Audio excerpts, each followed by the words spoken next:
warm welcome to round 4 of the Trans Am Series presented by Pirelli, which this week comes from the fabled Road America.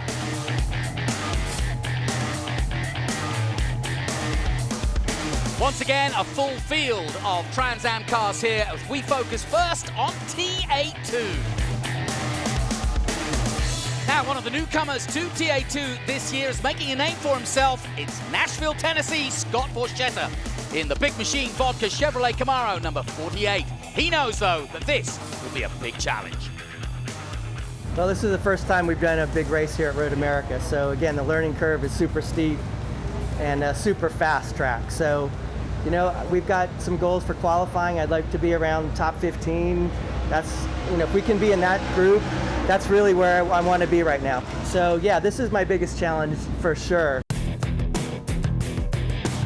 It's also going to be a big challenge for championship leader from North Carolina, Mike Skeen in the Liqui Moly Turn 14 Chevrolet Camaro. He's looking for his 3rd win of the season. Within Stevensville Racing, we're really happy with how our 77 Liqui Moly Turn 14 car has done so well so far.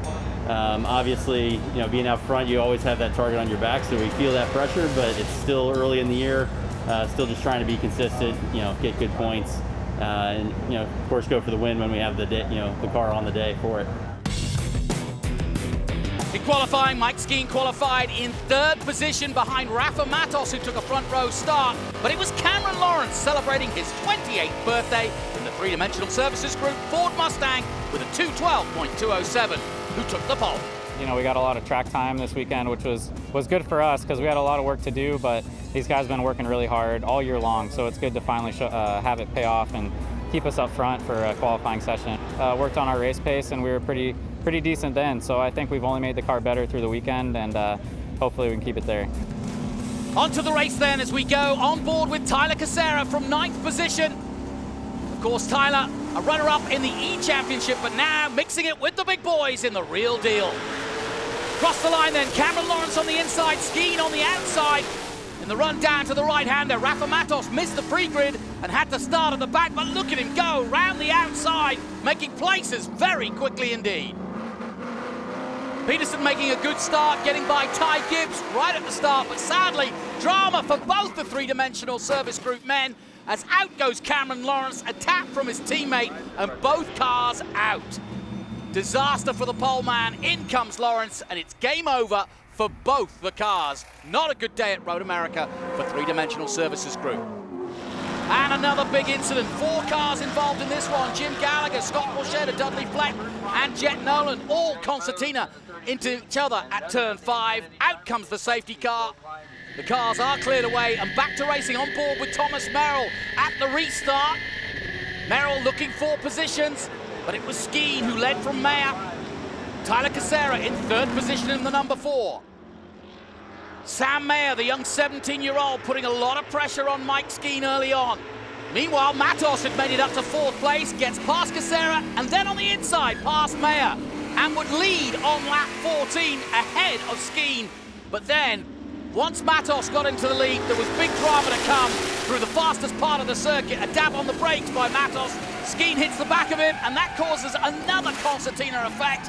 Sam Mayer right in the middle of it, Casera going off, Skeen going off. Matos gets away, but then real drama for 17-year-old. Look at this in the mirrors. Flames starting to come out of the back of the car, and suddenly he's engulfed. A really scary moment.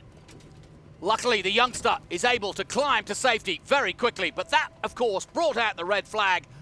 And such was the carnage that it ended the race. Here's another look at it from Tyler Casera. Nowhere to go. He takes out Skeen. Skeen also out. Thomas Merrill involved. And here's the view from Skeen's point of view. Nowhere to go. And as you can see, Tyler Casera sliding down with him. Thomas Merrill also involved. He couldn't avoid hitting Sam Mayer. Mayer spun round and was just a target for the following field. And that was the aftermath of what was a big incident. As per the rules, the results go back a lap, and that means Mike Skeen wins ahead of Sam Mayer with Rafa Matos in 3rd position. You know, we had to fend off the lead, you know, challenges a lot on restarts. more than we'd want for sure, a lot more yellow than we'd like to see. It's a shame that, you know, so much of that race was, you know, carnage, but certainly when we had longer runs, the car was running away from them, and it was fast, and it's a shame it's all torn up now, but, you know, we'll rebuild and come back again. All the drivers walked away from that big incident, but Mike Skeen improves his championship, moving to 129 points over Thomas Merrill with 98, Rafa Matos now third with 94, and Scott Legacy Jr. in the hunt on 70. Once again, Road America throws up some fantastic racing from this classic circuit. And Trans Am, presented by Pirelli, will be back again next time. Until then, from me, Jonathan Green, goodbye for now.